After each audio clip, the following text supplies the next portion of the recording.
বাঙালি না, মানে সবাই না বিরিয়ানি খেতে অসাধারণভাবে পছন্দ করেন। আমি ব্যক্তিগতভাবে চূড়ান্তভাবে করি।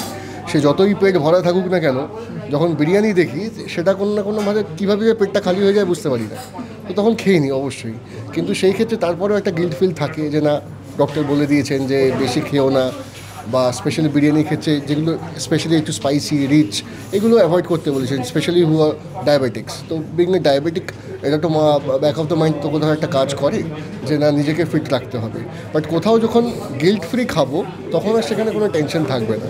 তো সেই জন্য যে দুজন মানুষ, দেবাদা, মুন্নাদা, আমার ফেভারিট আউট, এবং স্পেশালি ম্যাডাম যে ব্যাপারটাকে কনসেপচুয়ালাইজ করেছেন এবং এইভাবে নিয়ে এসছেন, ফার্স্ট টাইম ইন্ট্রোডাকশন হলো ইন দ্য ওয়ার্ল্ড।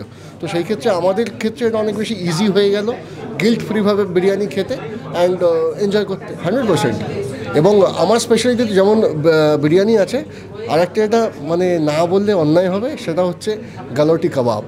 ঠিক আছে, গালোটি কাবাব এবং পরোটা, এটা হচ্ছে আমাদের স্পেশাল আমার কাছে।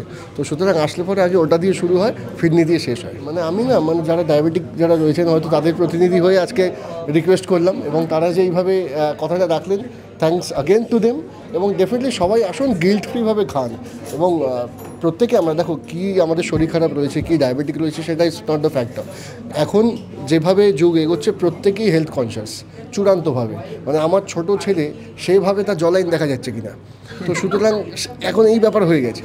তো ফাইন, চলো ঠিক আছে, তোমরা এনজয় করো, খাওয়া দাওয়া করো, বাট প্রত্যেকেই হেলথ কনসিয়াস যখন রয়েছে, একটু এক্সারসাইজটা রেগুলার তো চলতেই থাকে। That is not the factor.